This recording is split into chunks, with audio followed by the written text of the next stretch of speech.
So it's good that somebody's.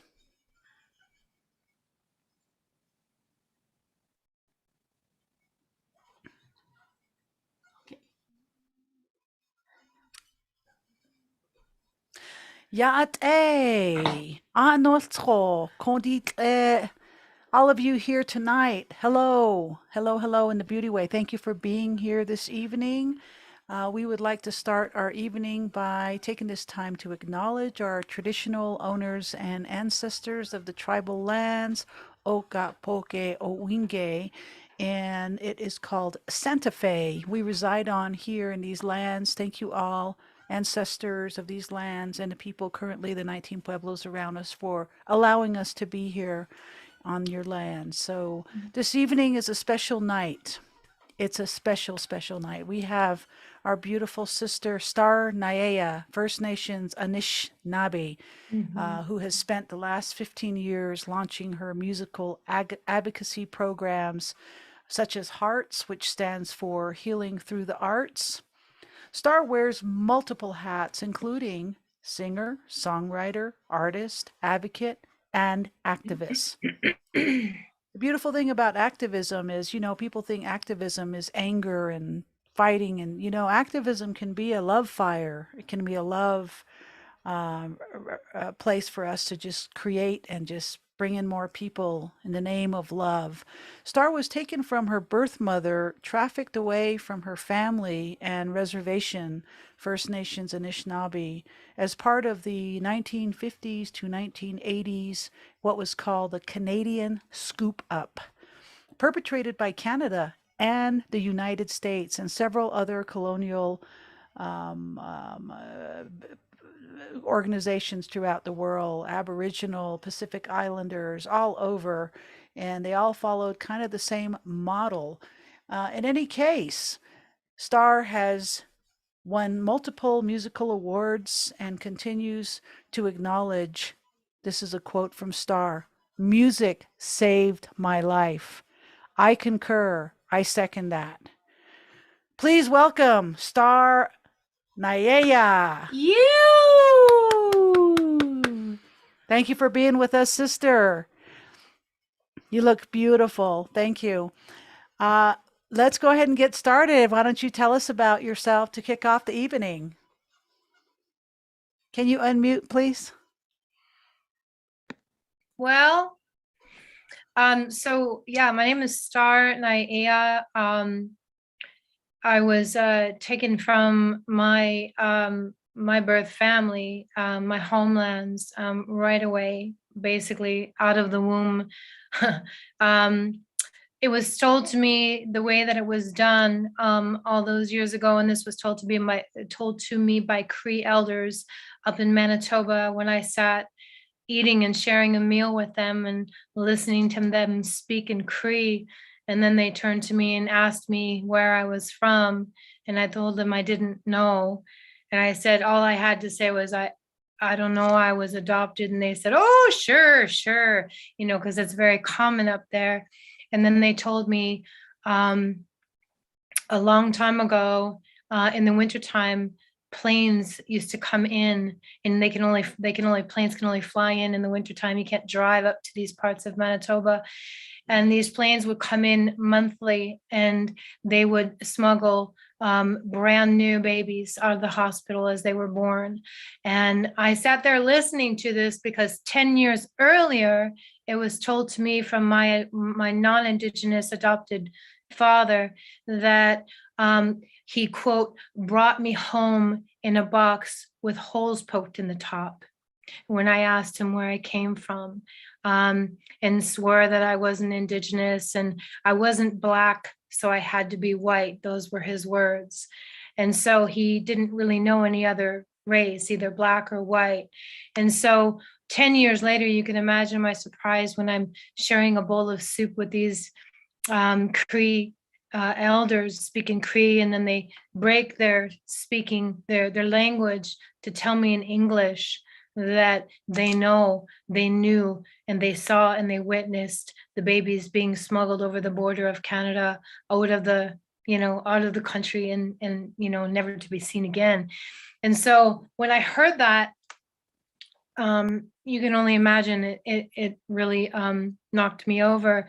And I realized that what my adopted father had told me 10 years earlier, before this even happened, was he wasn't lying, he wasn't kidding.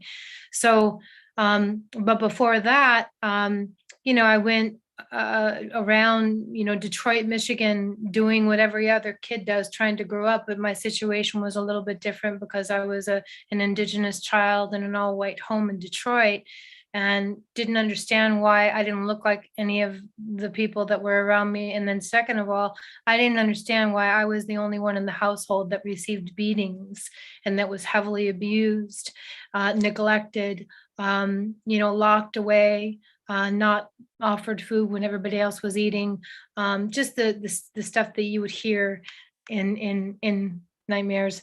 It happened to so many of us. So I'm in good company, and I'm okay with it. I'm at peace with it. So I try not to dwell on that, but it's just a part of who Creator God made me into. And I really do believe that we're chosen in terms of, what happens to us.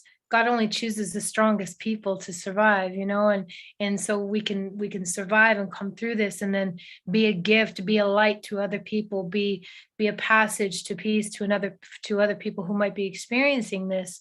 And so we don't have enough time for my life story, but I went up to Manitoba again after this meeting with the Cree elders, and then I went up there to do a performance, a beautiful song that I wrote called My Homelands. And it was in Saskatchewan. And when I was done singing this song, I took some really great people that people are going to know of in Albuquerque. Adrienne Wall. I took Adrienne Wall with me. And then I took, who else did I take? I forget off the top of my head, but they went in there, they went up to Canada with me to do this concert. And then after we got done, I told both of them, I said, I'm going to go find someone, and I'm going to go sit with this medicine person, and I'm going to see what I can see.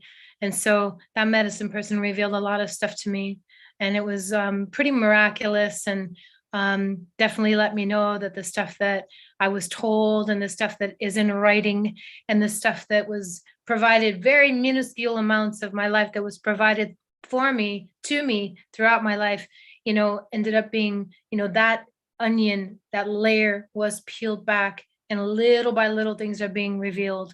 And so I do have the knowledge of where I come from, just haven't found my family yet, haven't found my community, and things of that nature. But we don't have enough time to go into that. A lot of people are going to say, oh, just do DNA testing. And I did that. But I don't know if people know, like, 7, 8 years ago when I did that, it didn't take you to your front door. It didn't take you to your birth family, especially if you're from Canada. It just sends you a pie chart. In the day that I did it, it sent you a pie chart and told you all of what you were. But now there's new advanced testing. So I've got a little bit of that sitting in my drawer, a 23andMe thing. And I'm sitting there just going, when do I want to rip that Band-Aid off? When do I want to dive into that story all over again? And so I'm sort of working my way up to doing that, because if it does reveal family members and it does reveal blood relatives, then that's a whole nother journey I have to take all over again. So I'm working myself up to that.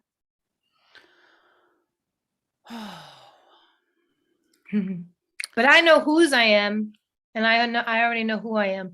I am a child of our Creator. And That's so right. that's for me, that's the only family that, and then family is who you choose. So look, at this isn't a sad story. Are you kidding? How many times, anybody who's watching this, who I invited to the show, my sister Renee Roman knows, will tell you, I've been adopted by her. I've been readopted by Indigenous people 1,000 times. So I have family, and the family is who you make it. It's not always blood. That's right. And we have been blessed with Renee on our show as well. And she is another rock star that we'd Yeah. love to have come Mhm. back. Um, yeah, this is just great.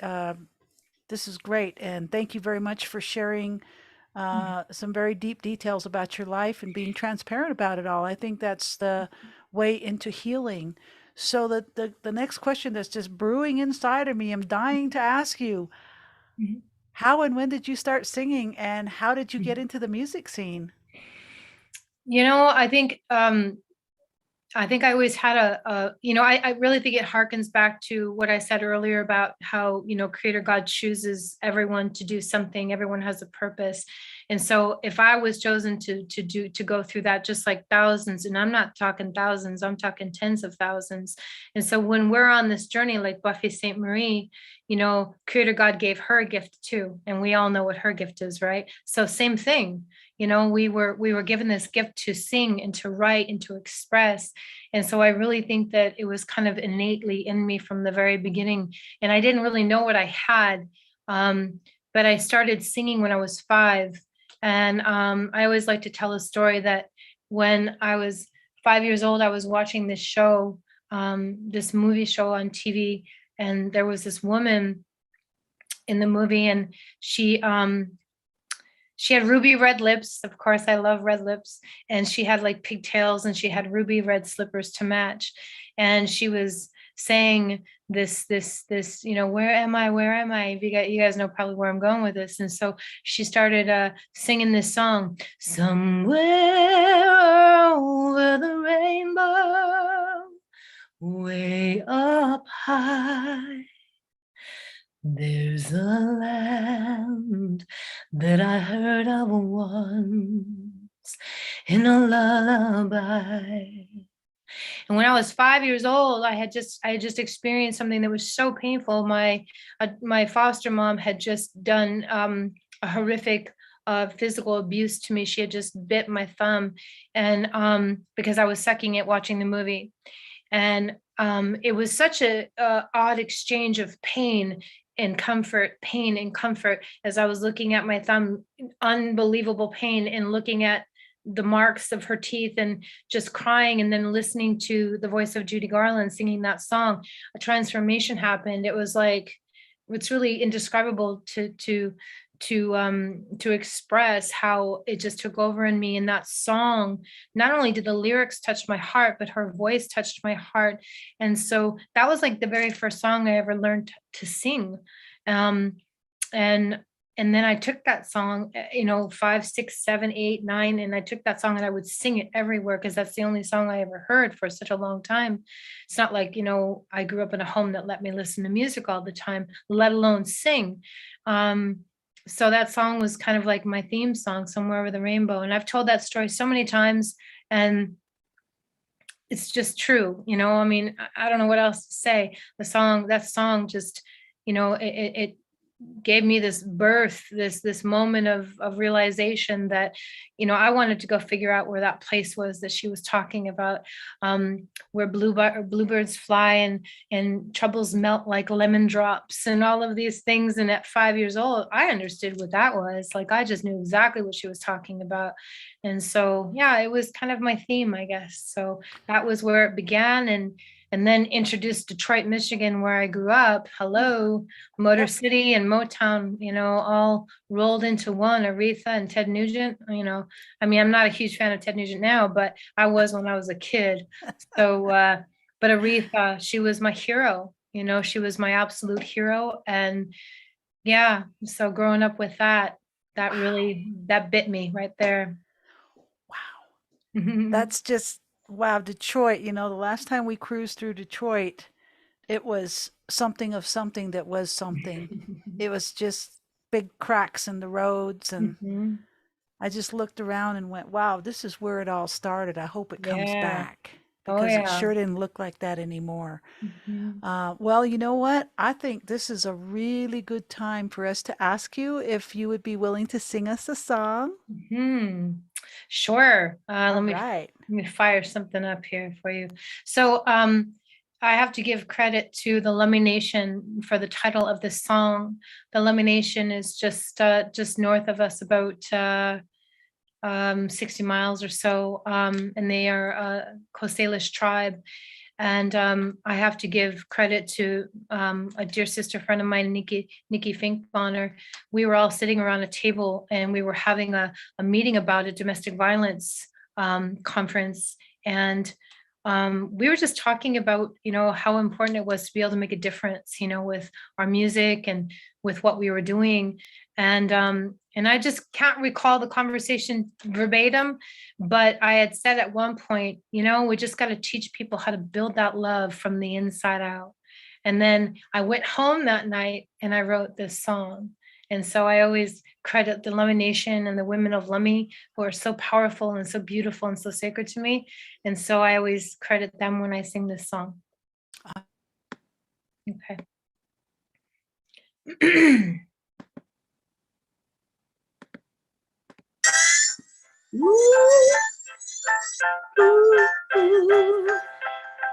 Yeah. Whoa. What does it take for the past to go away? The pain will subside. We will finally thrive.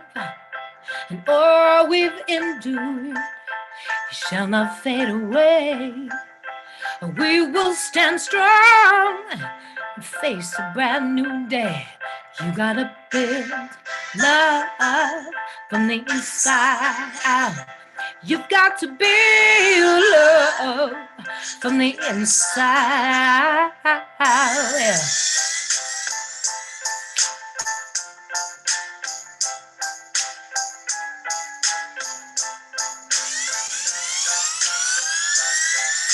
A long, long time ago, how did our ancestors know this whole war that we would face? We were nearly wiped away. Centuries have come and gone, somehow we still hold strong. Through the turmoil and strife, never give up on this life. You gotta build love from the inside out. You got to build love from the inside out. When this life is too much to take, you wanna scream and shout. Gotta hang on to that love you build from the inside out.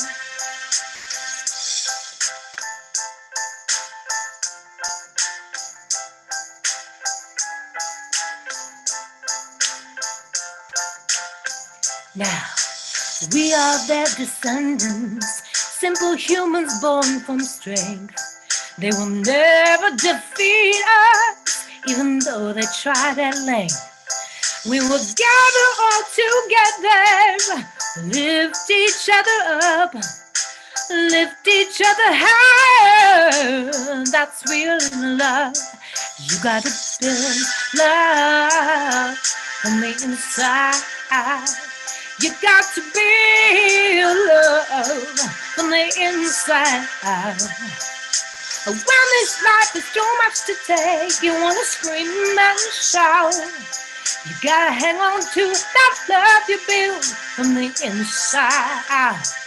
You gotta build love from the inside out. You got to build love from the inside out.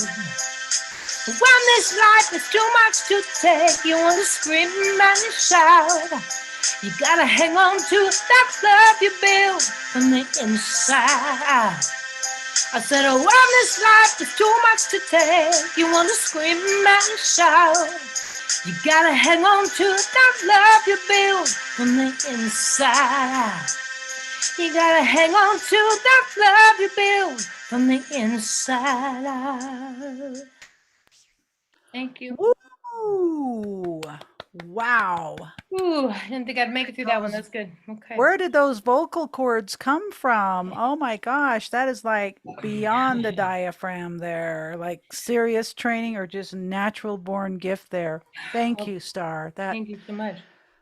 Oh, wow. I just want to breathe. I want to cry. I want to tears. You just gave me so much hope. We've been such through a rough time for the last 2 years, and without going into any details, a lot's involved in this recovery process and walk. So that's it.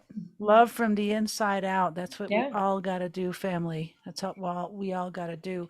So tell me, I want to know how you get your inspiration in times of like emotional droughts, like, we just went through this COVID experience where we're all forced to isolate, and musicians like yourself and us, we had to just like cancel all our travels and shows and festivals and just go home and go, okay, let's write a song. Mhm. How did you draw inspiration in these last 2 years to just keep pursuing the creative process of your gift?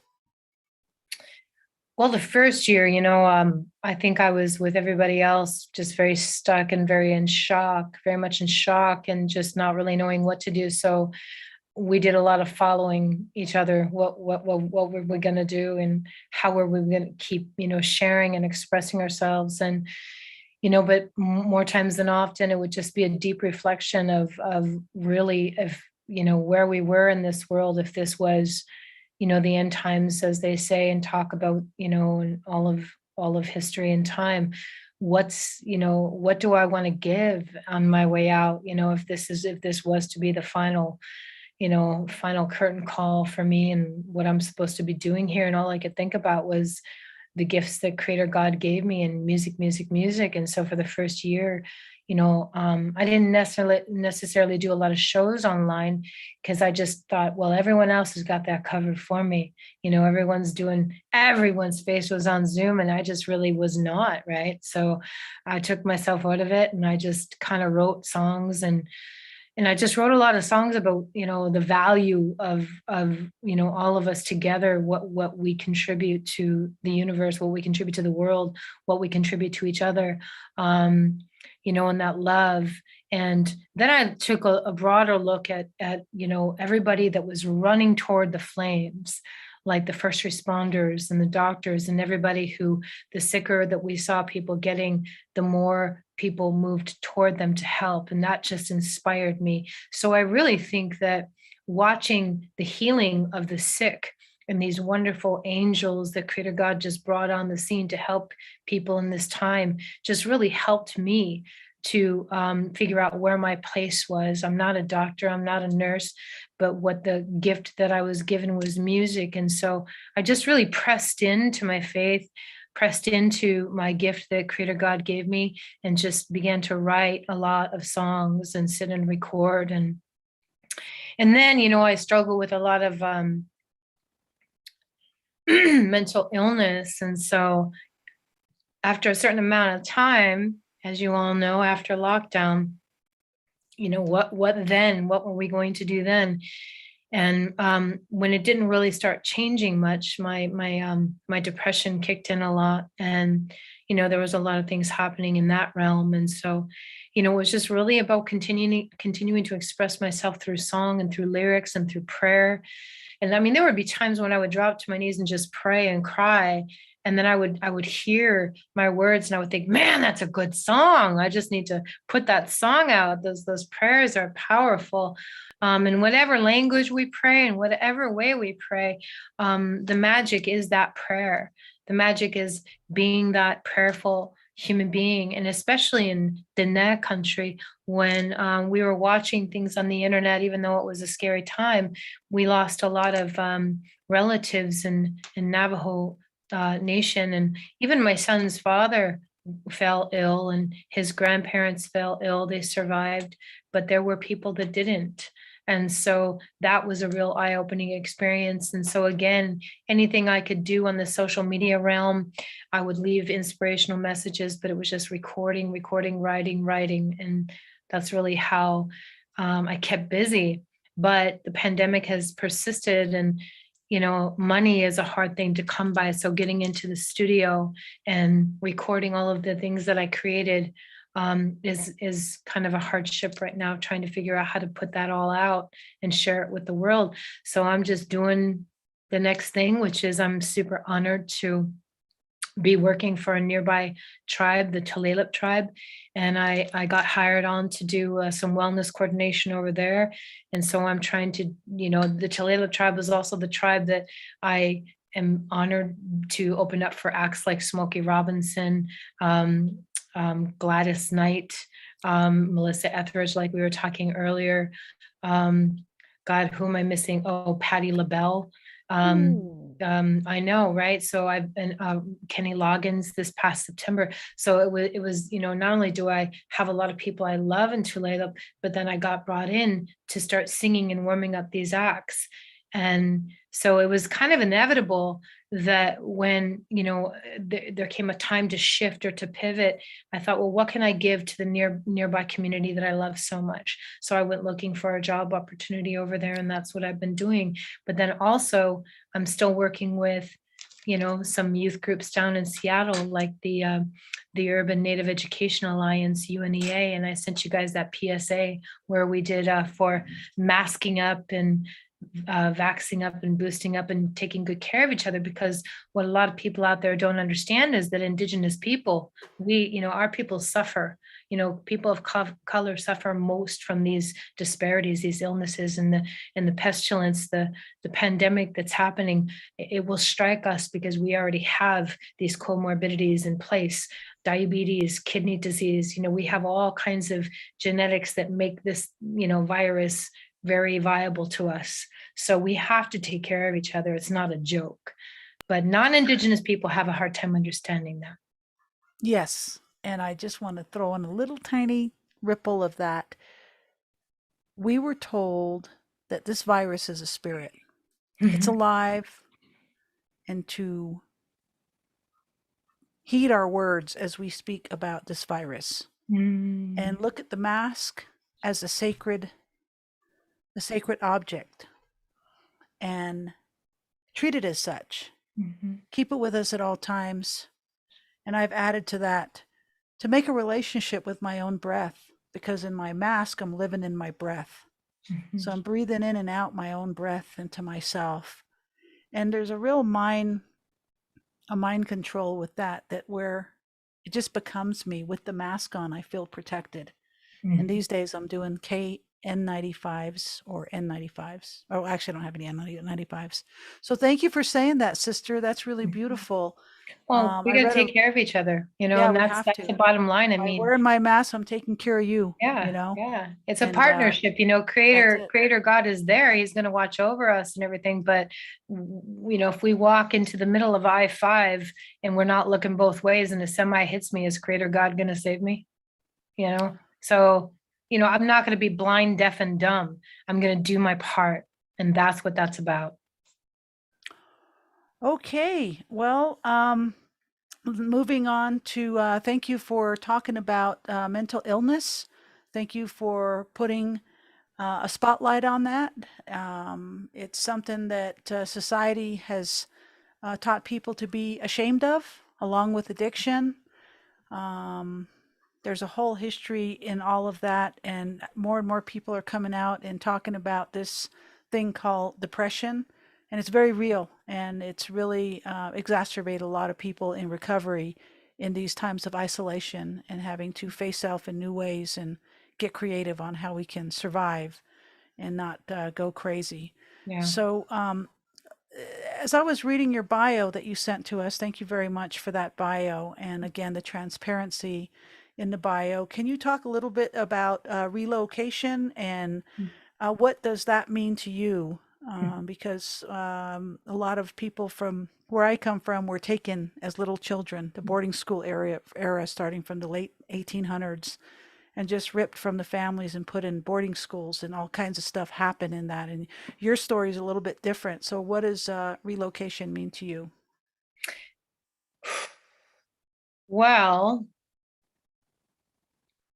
I wrote a song about that, and it's about my song Homelands.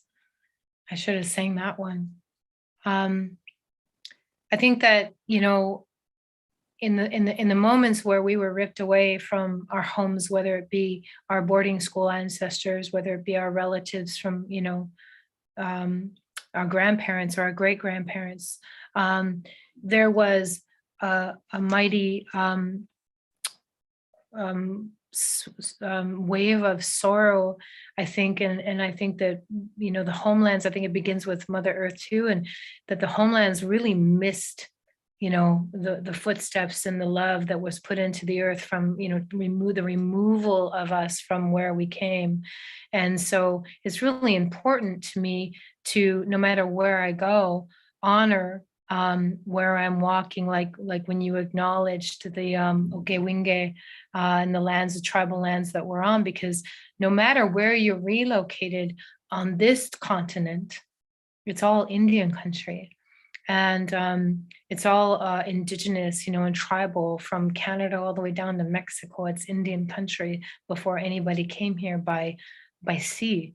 So we have this innate responsibility and innate love to take care of this beautiful earth that Creator God gave us, right? So relocation for me is just something that happened in my life. And as I mentioned early on, in my story began like right after birth. And when I was a child, I moved a lot because I was a product of abuse, and the people, the non-Indigenous adopted family, they would abuse me a lot. So we moved a lot because they didn't want suspicion coming to the front door. And so we moved a lot. I remember moving about 6, 7 times when I was a child before I turned to the age of 14. And then I was also in foster care. So that was like a whole nother, area to be in. And sadly, that's hard to break, because even when I was with my son, or even when I was giving birth to my son, I tried to stay in one place for the longest time, and that place was Santa Fe. So I raised my son in Santa Fe. Even though he was born on the Navajo Nation in Chinle, Arizona, I still stayed in Santa Fe because I had moved so much my entire life, and I was already ripped away from my homelands. Santa Fe felt like home to me, and I could breathe there. I could feel all kinds of beautiful energy there, and it just meant a lot to be in Santa Fe. And so I raised my son there. We moved from house to house, but at least we stayed in Santa Fe for 12 years. And then I moved here to Seattle, which again, when I first got here, it was a different kind of feeling than Santa Fe. This feeling out here was a feeling of home. This feeling out here was like, I've made it home. The mountains, the sea, the air, the smells, I made it home. So when I came home to Seattle, and I've been out here for 12 years now, I have no desire to move again. My son misses Santa Fe. And I think that's why he suffers a lot. So I've been trying to get him to go back home. But relocation is tough. It's tough, but you have to know where your heart is. And if you concentrate and focus on the energy within your heart, and you have to just stay tied to, I think, who you are and whose you are. Like I was saying earlier, home is always in here. Home is always in your heart. And I think that's what our ancestors, our boarding school ancestors, used to probably think of all the time too, because when they got removed and they went into the boarding schools and they were all grouped in together, they all longed to be home. They all cried to be home. They all missed home, and they would close their eyes and they would hang on tight to those memories of their family and their cultural traditions and everything that they would do. And they couldn't wait for the times, if they were lucky, to go back in the summer and see their families, but they kept it all right there in their heart. And I think that's how a lot of them probably made it through. And the fact that, they all leaned on each other. They all got to see each other every day, even though they endured the same pain together. With adoptees, it's a little different. We don't get to see each other. We got to saw faces that didn't look like ours. And so that relocation was a lot different. I'm not going to say it was harder, but it was a lot different to look at people that looked nothing like us and then have to assimilate into what they were rather than what we were. That's beautiful. That's beautiful that it feels like you've made full circle. You've come full circle with all of that to find your place with identity, which takes me to my next question. Mhm. Identity, cultural appropriation, cultural identity, mixed blood. Mhm. How do people reconcile culture? And because there's a lot of people that it was really inappropriate to be mixed blood back in the day. Mm. So a lot of people with the mixed blood went with whatever was popular at the time. And there was a lot of shame involved. So, how do you find yourself in these mixed assertions and mixed perspectives to determine self, despite your challenges, like that you've experienced as a child and stuff like that? Just to know you, because I get this real feeling that you are a woman of the earth. Like you're like Mm. looking at you, hearing you. I'm thinking of Mother Earth. So, Mm. like anywhere you go, you belong.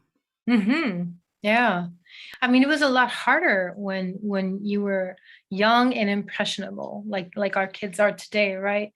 And social media sort of takes over.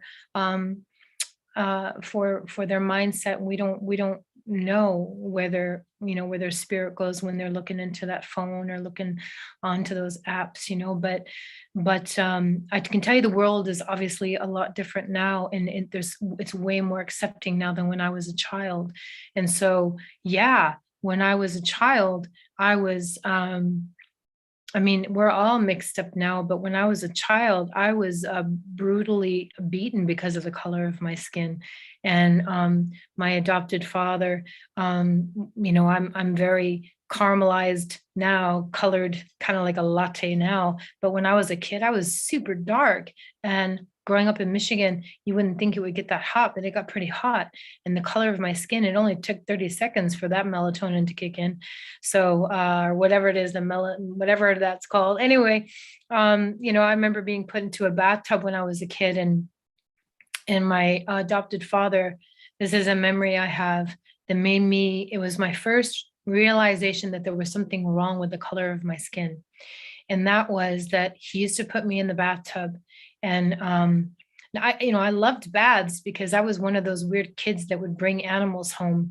And one time my adoptive father got really mad because he found me in the bathtub with a duck and a loaf of bread that was floating in there. And so, I don't know if he was mad at me or thought that was funny, but in any event, there was a lot of times where if it was summertime and the color of my skin was bothering him, he would scrub me and scrub me.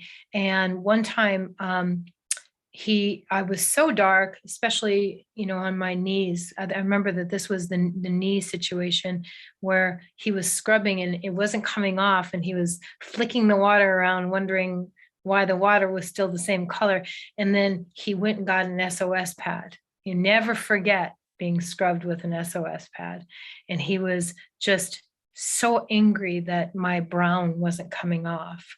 And I was very young, but yet I could realize what was happening. So that's when I had my first interaction with the fact that there was something wrong with the color of my skin, because he was trying to scrub it off.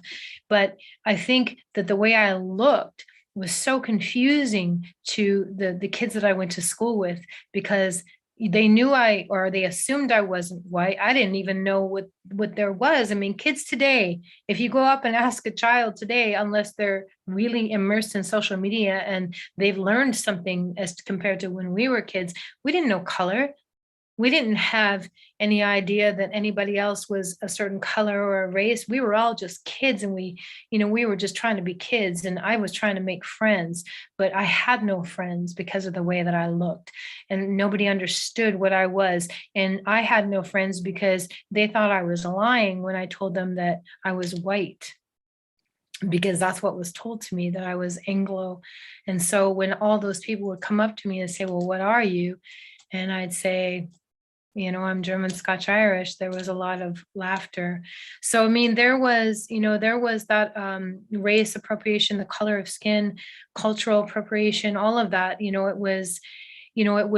was learned and embedded into us. I think or myself and many other adoptees, I hear a lot of us talk about this because one thing that I don't know if anybody knows about, that we were all shipped out and put into white families. We weren't put with any families of color. So, and people always say, well, why did they do that? Well, why do you think? So let's think about this for a minute. Why would you take Indigenous children and people of color and put them into Indian or non-families of color. Why would you do that? Back in those days, racism was off the charts. I mean, if it's not already now, it was a lot worse back when I was a kid. And so the government wanted all of those families that we went to do their dirty work. And the reason I know this to be true is because of the hundreds of thousands, more than there are members of the Navajo Nation, of the hundreds of thousands of us, tens of thousands did not survive. So maybe let that sink in. And they were all taken at the hands of their white adopted families who took their lives. So we got to know this really well. Now, I don't want this to be a negative thing because, again, those of us who did survive, we definitely came out of it and trying to figure out how to make the world a better place while we're pulling ourselves up and trying to survive or thrive. But we constantly, all of us that are aware, are constantly thinking about those who didn't make it, those brothers and sisters of ours who we know, I think deep in our hearts as adoptees, would want us to carry on, would want us to talk about this, would want us to do the best we can with what we have left and make an impact and make a difference and tell our stories. So in terms of, I don't know if I went off the mark here, but in terms of how we're perceived back then versus now, the world is such a different place, and it embraces differences so much more than it did back then. It embraces someone who doesn't have answers to their life story and says, oh, who cares, we love you anyway, right? Or like I was saying earlier, all the Indigenous families that say, well, you don't know where you come from, well, you're ours now, right? And even non-Indigenous people, you would think that I would grow up really not liking non-Indigenous people, but I did at one point because I figured out at an early age, sadly, and I will stop and say this, full stop, sadly, because I thought that non-Indigenous people were the enemy. I thought that they were doing everything to hurt me, but it wasn't the case. And forgiveness is the key to unlock that inner self-love and be set free. And so when I was able to do that, I don't think that way anymore. And so I think we waste a lot of time on not being able to forgive what has happened in the past. That's beautiful. Thank you very much. And as you were talking, I was thinking about all the beautiful talent that has been, that continues to be out there, Yeah. and how we look at competition. Mm. Competition should be a good thing, and a good thing to thrive, to excel. But competition shouldn't be jealousy and like, that should have been me. I should have your voice, Yeah. that kind of stuff. And I see that a lot out there. I know it's an Indian country, but I know it's also in other communities globally where we have this learned thing that competitiveness can turn into something that's really negative and hurtful. And a lot of emerging artists have stopped their career because of those mean, hurtful things that people have said to them. So it's really, and our beautiful sister Kira Ann Arnett says, envy. Yeah, I was just going to say that. And it's and people have stopped short of pursuing their career because somebody doesn't want them to continue. So I'm really honored and grateful that you have stayed in the game, because man, what a shame if you had not pursued this road, because all those beautiful songs you've written would not be out there. So we would love to hear a lot more about what you've got to talk about. We want to have you back. But in the meantime, we're kind of wondering if it would be okay for you to maybe sing another song, or yeah, are you ready to do that? Let me see. Oof. on this computer, I should have brought over my homelands. I should have brought over another song. Oh, the You guys interpreter, have that other, do you the guys have interpreter. Yeah. do you have that other song I sent you? Because I Yeah. just don't know how any other song is gonna do. The one song I wanted to sing with, because I don't know, full disclosure to your audience, I'm still suffering from bronchial pneumonia. That one So you sent me, I think your interpreters worked on. yeah, so I'm surprised I've lasted this long, but thank goodness for my inhaler. Yeah, maybe that recording. And I just want to say something real quick to anybody out there about that, what you said about envy and keeping yourself in the game. You honestly, in order to remain, to have inner peace and inner love and forgiveness, you really sometimes have to remove yourself from the game and really work on yourself. And so I let a lot of things and a lot of years go by because I watched myself go in a bad direction, exactly what you were talking about, envy and jealousy, and why should it should be me, and I'm doing this, I'm working so hard, why am I not getting ahead? And then it's such a evil concept. It's really truly the enemy coming in and just having its way with you. And so it's so much better to remove yourself from all of that, remove yourself from who you think you are, and go back to who you were born to be. Right on, Um, sister. yeah.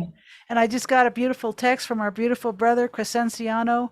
He said, you can sing whatever you want, sister, because your enunciation on your words are so crystal clear. So whatever you want, just give it to us. Oh my Thank you. gosh. Okay. Well, geez. Okay. Like I said, on this computer, I don't have anything. Oh man, I thought we were going to do that second song. Let me think. Maybe I could play it. Oh, let me see. Hold on one second. I'm so sorry to do this to your audience, but I'm trying to remember the words to that. So I didn't. Oh, I have it in the email. I got it. Okay. I just sent you an email last night with it, didn't I? Yep. Remember? Yep, I do. Okay. All And right. I sent it to Chris and Brenda. We're Okay. so excited. Yeah. So This say is something cool. until I find it.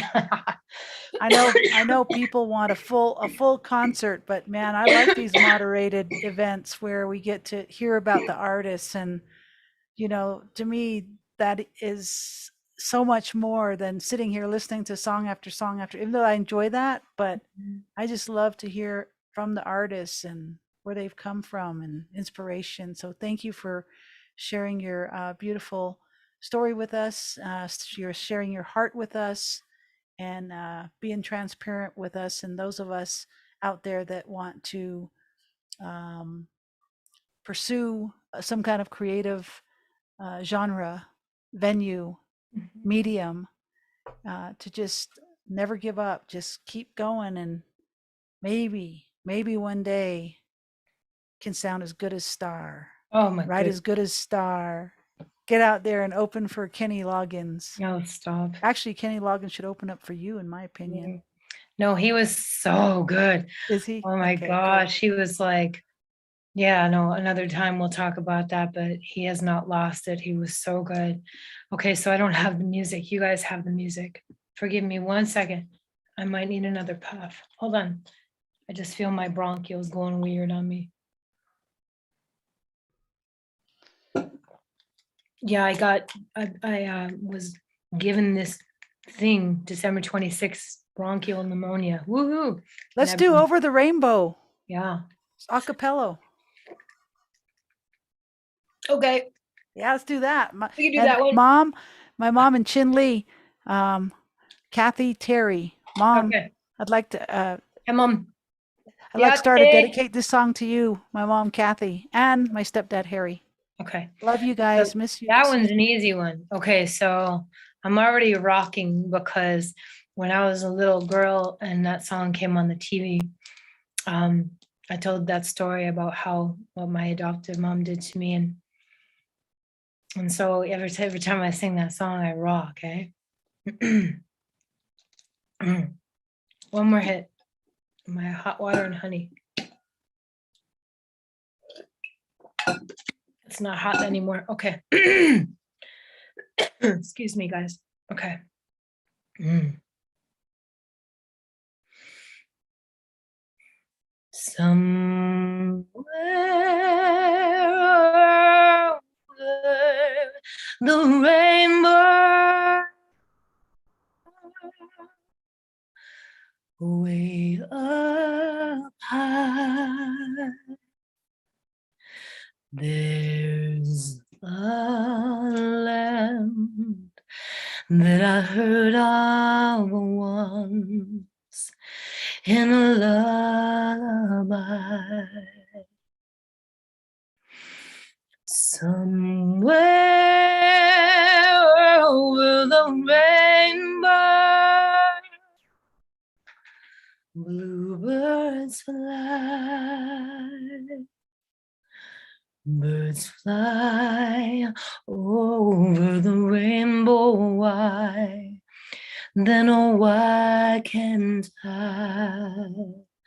One day I wish upon a star way up where the clouds are far beyond me, where troubles melt like lemon drops, way up above those chimney tops.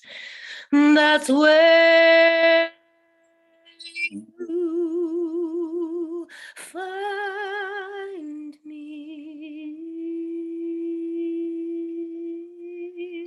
somewhere over the rainbow.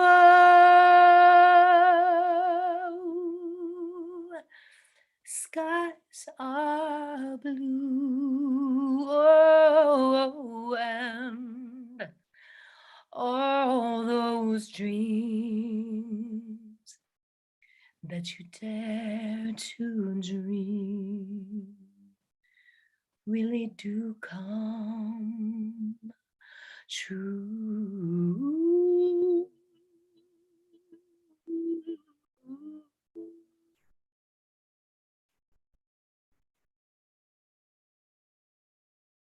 Wow. Wow. That was the best version of that song I've heard. The last time I heard that song was played by the Pacific Girls in a festival we played in called the Dreaming Festival in Australia several years ago. So, wow, that was beautiful, Star. Oh, Thank you so much.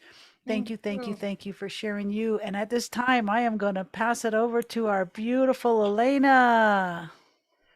Right on. Thanks so much for that, Star. You know, we have a lot in common.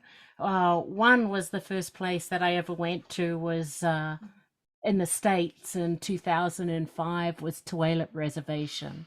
And they had just started the youth canoeing. Anyway, that kind of was my launch into the States. And the second is we have so much in common. I'm a state of the ward in New Zealand with my foster family, you know, and it was interesting this Saturday. We've got two cats now, COVID, you know, we travel a lot as you do. And so kind of, no, we can't do the cat thing. But since COVID, we got these two cats. One's a kitten, the other one's an elder grandmother cat. And on Saturday, it came to me, gee, my love is very biased with the kitten. And anyway, that really thinking about it and processing really put me back to my former early childhood of being beaten by my stepmother, and then just the processes of that, like in my late teens, early 20s, looked at that, forgave her. But then, you know, am I perpetuating that and having to really look at that? So I really appreciate you sharing on a very personal, intimate level of your own healing processes because you have so much to give. So thank you for your extraordinary walk. So what I'm going to do now, for those people that are new here, thank you for being here with us. This is what's actually coming up. We beam out every third Wednesday of each month. So next month, we have the beautiful Cynthia Bond, who is a New York bestseller author. She is really quite extraordinary with her work that she has been doing. She was also, her book Ruby was one of Oprah's book club selection. She will be joining us during Black History Month. We're very honored. I also want to do a wrap. We had her extraordinary mother, Dr. Zalima Harris, who's been on the Wisdom Circle twice, educator, amazing, and her phenomenal sister, who we know through the music circle, who's shared a lot with us there. So we're excited because she will be joining us next month. So please put the time, the date in, same channel, everything. We'd love to see you back again. And then, you know, this Friday, we have got a special film screening and panel discussion collaborating with the Institute of American Indian Arts, IAIA, especially the counseling service and the welcoming spaces, and also American Indians in film and television. So this is a very special time. A lot of the schools have come back, and we're doing the short documentary, which is called The Bears on Pine Ridge, which is following an extraordinary woman by the name of Shorty, who specifically goes around the community with dealing with youth suicide awareness and prevention. So we invite you all in. It's free. It's the same channel as where we are tonight if you're on Zoom. If you're in our social media, you're not going to see the film. So if you want to come in through Zoom, go to our website, IndigenousWays.org. Otherwise, you'll just see some of the panel discussion through our social media networks of that. But I also want to remind you, this is a content and trigger warning. The content and discussion in this film will include topics that may be emotionally and intellectually challenging to people suffering from ideations and PTS surrounding self-injuries, behavior, and or thoughts of suicide. So this film is intended, and the discussion, for mature audiences. Viewer discretion advised, but in saying that, we invite you all. It's about the discussion. The way through this is through it. We can push it under the table, but you know, that's what we've been doing since colonialism, and it's time for change. Like the beautiful Star talking on a deep level of where she's come from, and then it comes through her art and her extended hand out through the beloved communities. Now, in saying that, we have, since the 1st of April to 2020, done weekly virtual events. We've now, every third Wednesday, as I was saying, we've been able to support over 145 Native American, Indigenous, LGBTQIA, elders, artists, musicians, comedians, spiritual advisors, medicine people through this format. So if you want to know more, or you want to see Star again and share this clip, that will be on our website, IndigenousWays.org. And there you'll also see all the over 145 presenters there that you can see at your leisure. Down below us, you'll see flipping through all our social media networks. Thank you all those that have joined us live, or if you're watching the social media archives, thank you for being here and blessing us with your synergy and energy. All these are free, so it includes all. And what's been important for us since the 1st of April 2020, they have all had ASL interpreters. Thank you. So thank you to Crescesiano that you see on the screen, and the other beautiful ASL interpreter that we have had today, Brenda, who has been with us, making access available to all. Thank you for your online donations that have kept us here. I also want to give our shout out for our sponsors for 2020. They include the National Endowments of Humanities, New Mexico Humanities Council, Northern Rio Grande National Heritage Area, New Mexico Arts, the National Endowments of the Arts. So we really appreciate that. We also appreciate your personal donations as well in making this happen.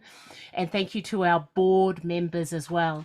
You know, last month, being the end of December, we made our 20th run to the Navajo Nation. And this was only possible through this platform. Thanks to all of you. You contributed over $200,000 to make these runs possible. So we specifically went out to the deaf and hard of hearing in the Four Corners region. We had a whole massive crew here packing all these boxes. I think we had 2,600 pounds of meat. Sorry, vegetarians and vegans, bleep that. But we had meat that were distributed out to the families. And that was our 20th run, but it was all possible because of you. Thank you for the love and making all of these runs possible. Our end of the year, thanks to you, we were able to raise over 10,500. So thank you so much for supporting us to be able to support the artists, allow people to come in and experience what you have this evening or in the recording of what's going on. And then if you are able to give, these are our PayPal, Venmo links. And if you're not into that, we get it. There's also our snail mail that is also there. So if you're new, particularly in Zoom, this is this time if you want to turn on your video. Now, remember, this is being recorded. So if you don't want to be seen, that's perfectly okay. And what will happen is this is this great time that people that we had got a lot of feedback from. And what that was the essence of being here all together, intimate questions that you may have for Star, or some comments that you may have for Star. And so this is this time here. What I'm also going to do, if this is okay with you, just give me a thumbs up, Star, while people are figuring out where their cameras are and so forth. Do you want me to put your Venmo in? Because I heard you've created all this wonderful sound. So if people want to support you too and recording, does that sound good if I share your Venmo? Is that okay? Oh, yeah. Perfect. Sure. And then while that's happening, I'm going to share Star's Venmo, not only in our Zoom, but also platform. So if you want to be a part in helping this next album, some of that she shared earlier in here, this is what this is about. While people are kind of gathering their thoughts, I also want to go to our social media while people are figuring out their cameras. And so Tash will take over from here. But I just wanted to say, in social media, if you're there, share your comments and we'll share them as well. We had Michelle Mormo in Michigan. She said, "Hi, Star. I'm in St. Clair Shores, just north of Detroit, your foundational city." And she says, "You are doing fabulous work." We've also got Annette Diamata, who is also with Vox Femme. Her and her wife have also presented in here with their healing work, and they're amazing musicians. She said, "Thank you, sisters, for keeping on in spite of everything. We keep each other going. You keep us going." Beautiful work from Sister Star Naya. Thank you. And then she says, "Musicians are first respondents for our souls." So just from when you were talking about that. And then I'm going to hit it with Tash. Yep. And then thank you, Christine DeWitt in Columbus, Ohio. Thank you, Star, for sharing your story. Ohio. I am humbled. I am humbled. You have lived such a life journey. I look forward to hearing more. I will follow your music online. Many blessings for your brave, powerful life sharing. Your heart shines so brightly. Great. And then while Tasha's taking a pause there, I also want to give a shout out to a couple of people. We've got Sofia Martinez, who's been really amazing with the decades of work she's been Voice doing Feminista. on KUNM, Voices Feminista, every Saturday, every first Saturday of the month. Hey, so you guys. be sure to tune in. Hey, guys. Because the work they do is supporting women, the voices of the woman. So thank you for that. We've also got many people in, but I want to give a shout out to Dr. Sheila Rocha, who is here, and lots of healing love to you, and also your students from IAIA who may have popped in. Be sure to tune in on Saturday because that's for you, Mob, as well. Tash.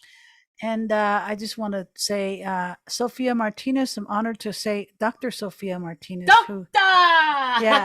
So, did you want to say a few words, Sophia? No, we are nothing compared to you all. You are all smooth. And I'm sorry I've only caught a couple of the programs. So my New Year's resolution is I'm going to be here. Right You on. are here. You are here. Thank you for all the amazing work that you do, Sophia. We love you. And we thank you for supporting IndigiFem in our formative years. 15 years ago, you've had us on your show on and off. So thank you for loving us and supporting us. And And some of your people on Voces as well. yeah, and it looks like we've got beautiful Renee Romanos! Have you got some wonderful wise words or comments you want to share with Star? It's great to see you. It's great to see you both and the good work that you're doing in the world. It's so appreciated. To my sister Star, loved you for so many years, decades, really. And I applaud your courage that you keep telling your story and you keep reaching out to others, and you have such a big heart. And I love being a part of your life. Thank you so much. I miss you. I miss you too, sis. I'll come see you soon. I promise. I promise. Thanks for being on, Renee. Wonderful to see you. And just plug in our archives. You'll see the beautiful, deep, wonderful words of Renee there too. Great to see you. Thanks to Judy Shapiro. Let's go on to our sister Arletta. Hi, Arletta. And Lukachukai. You can just spell L-U-K. What's up, Arletta?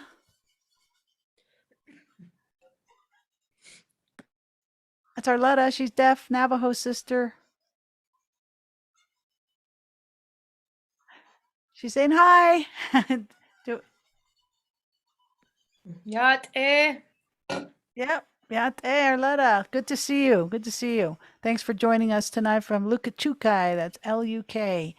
All right, let's go. On the Navajo Nation. On the Navajo Nation. Let's move up to Kira Ann Arnett. Yate. Hi. Good to Kira. finally meet you all. Nice to meet you, Kira. And how's it going, Annette? It's going pretty okay. It's been a pretty chill day. I was really looking forward to this class. I had a little bit of internet trouble not too long ago, but I got that figured out. So we're doing pretty good. Sweet. Beautiful. Thanks for blessing us, Kara, and also your comments in the chat. Nice to see you. Of course. And on to Annette. Annette from Albuquerque. Thank you. I really enjoyed this. It's really good. And, you know, I'm one of those with mental illness, and I'm glad that it's getting spoke of. But I just want to say hi, Tosh and Elena. So thank you. Thank you, Annette. For sure. Really beautiful to Love see you, Annette. Thank Can't wait to you. see you in person when things are safe and calm down. So thanks for putting a name to that. Our sister Candy Jones. Candy, where are you? Well, Candy's making her way to the camera. I just want to go to the social media. There's been some comments there from Janie Immerman. She says, Star, you are beautiful soul. Your light, you are a beautiful soul. Your light shines on all. Thank you. Gosh. And Bonita Baxter says, you. Star, you are amazing. Tasha seconds that. Yeah. Got Donna, Sister Donna. She says, fabulous, thanks. And Kitty, one of our board members, is here tonight. Yay. Kitty says, thank you, Star, for your story and your voice so beautiful. So just before we go to Candy, we've got Brandy. Yay. Thanks for being here, Brandy. I've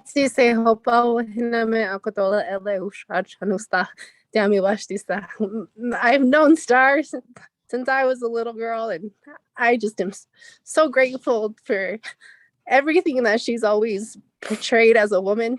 And I'm just so blessed to have her as an aunt. I've called her all the time when I was struggling, and messaged her, and I'm just so proud of her for continuing to try to fight through the struggles that she's been through to show that you can still live a beautiful life and you can still have a kind heart and you can still be good. So I know definitely that she's made an impact on my life.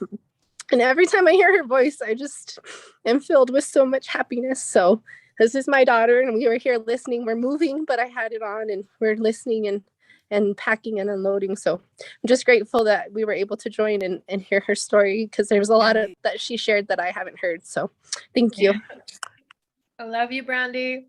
Love you too. I miss you. I'm so proud of you, and congratulations. Your mom told me. Thank you. I can't wait. I can't wait to see you. I know. I can't wait to see you too. Love you. Love you so much. Thank you. And our last and best friend, Candy Jones, would you like to say anything tonight, sister? Miigwech, Star, that was a really remarkable sharing. And this week I just happened to be directed to watch Indian Horse, Richard Wagonese's novel turned film that's from your people. Have you seen it? No. It's about people from Canada, Anishinaabe people, taken into schools and relocation and, government schools. It's very, very powerful. I think you'd find it amazing. But I just wanted to say, I thought it was very interesting. You're centering on the heart. And in the language, in the Ojibwe language, the heart is so central to everything, the seven grandfathers. And to speak the truth is, it means to speak from the heart. And I just thought how beautiful that was, given you're so heart-centered. So, and I have Dorothy here. Oh, thank you. Oh my God. Hold that up again. She's always on my desk. And here's I have man. her to thank. I have it's the man too, with the heart. Yeah. Yes. I mean, come on. Could it be any better than that? That's amazing. Thank you so much. Nice to meet you. Nice to meet you. That's so beautiful. Thank you Miigwech, so much yeah. for that, Candy. Thank you again. We've come to that time, and we've had so much fun, beautiful heart space of being broken with truth, and helping our healing. And wherever you've beamed in from, we just want to thank you. Thank you for your sacred time, your attention, your presence, and blessing us in the circle. I want to give a special shout out to our two interpreters, Chris Cesiano and Brenda, making access available for all. So thank you so much for that. Thank you, each and every one of you, for making this time, whether you're joining us live in Zoom or you've been over in the social media page. We really appreciate each and every one of you, or you're taking the time now to look at the recording. Thank you, thank you, thank you. But this evening would not have been this evening without the powerful words, the journey, the song, the gifts from the one and only Star Nyaya. So let's give it up for Star. We love you, Star. We love you, Star. Stay strong, Star. Okay, we love you. We're all praying for you. Keep creating and come see us in Santa Fe. We love you. Thank you, everybody. Thank you, interpreters. We'll love look you. forward to seeing you on Friday, same channel, if you 1:30 Mountain Time. Otherwise, we'll see you next week with the beautiful Cynthia Bond. But one more time, let's give it up for Star Nyaya. And our interpreters too. Woo! Yeah. Everyone be Love you well, guys. be Take